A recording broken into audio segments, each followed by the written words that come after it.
വിഴിഞ്ഞൻ chicken ഫ്രൈന് ഒരു പ്രത്യേക ടേസ്റ്റാണ്. ഇത് കുറച്ച് സ്പൈസി ആയിട്ടുള്ള ഡിഷാണ്. സ്പൈസ് ലെവൽ നിങ്ങളുടെ ഇഷ്ടത്തിനനുസരിച്ച് അഡ്ജസ്റ്റ് ചെയ്തോളൂ. ആദ്യം നമുക്ക് ചിക്കൻ ഫ്രൈക്ക് വേണ്ടി മാരിനേഷൻ ഉണ്ടാക്കാം. ഇതിൽ ഉള്ള എല്ലാ ചേരുവകളും ചതച്ചെടുത്ത പരുവാണ്. ഒന്നും സ്മൂത്തായിട്ട് അരയാൻ പാടില്ല.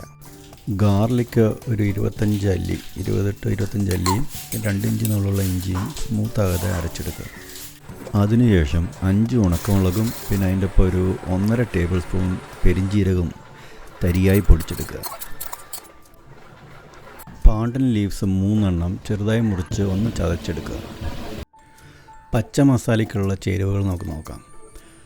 10 ചെറിയ ഉള്ളി, 2 ഗ്രീൻ ചില്ലി, 1 പിടി പുതിന, 1 പിടി കൊറിയൻഡർ ലീവ്സ്, 4 തണ്ട് കറിവേപ്പില. അതും ഒന്ന് ചതച്ചെടുക്കുക. മിക്സിയിൽ ഒരു കറക്കം, അത്ര തന്നെ. ചിക്കൻ മാരിനേഷൻ നമുക്ക് നോക്കാം. 1 കിലോ ചിക്കൻ മുറിച്ച് കത്തി വെച്ച് ചെറിയ സ്ലിറ്റ്സ് ഉണ്ടാക്കുക. അതിലോട്ട് 2.5 teaspoon Kashmiri chilli powder, 1 teaspoon turmeric powder, ആവശ്യത്തിനുള്ള ഉപ്പ്, 2 ടേബിൾ സ്പൂൺ ലെമൺ ജ്യൂസ്, പിന്നെ നമ്മൾ ചതച്ച് വെച്ച ജിഞ്ചർ ഗാർലിക്ക്, പിന്നെ ആ ഉണക്കമുളകും പെരിഞ്ജീരകം പൊടിയും, പിന്നെ ചതച്ച പച്ചമസാലയും നന്നായി ചിക്കനിലോട്ട് നന്നായി തിരുമ്മി പിടിക്കുക. ആ സ്ലിറ്റ്സിലോട്ടൊക്കെ നന്നായി ആക്കി പിടിപ്പിക്കുക. മിനിമം 1 മണിക്കൂറെങ്കിലും ഇത് ചിക്കനിൽ പിടിക്കാൻ വയ്ക്കുക.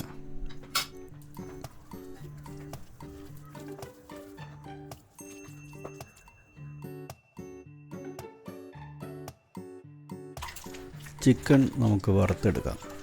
അതിനുവേണ്ടി വെളിച്ചെണ്ണ ഒരു വലിയ കട്ടിയുള്ള പാനിൽ ഒഴിക്കുക.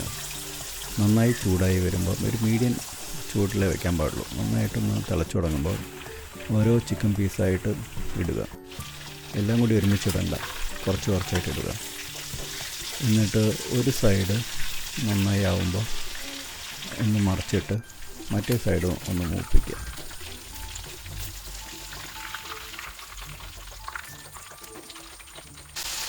എല്ലാ ചിക്കനും വറുത്ത് കഴിഞ്ഞാൽ ബാക്കിയുള്ള മസാല ഈ എണ്ണയിലിട്ട് ഒന്ന് ഫ്രൈ ചെയ്തെടുക്കുക. കരിക്കാതെ പ്രത്യേകം നോക്കണം.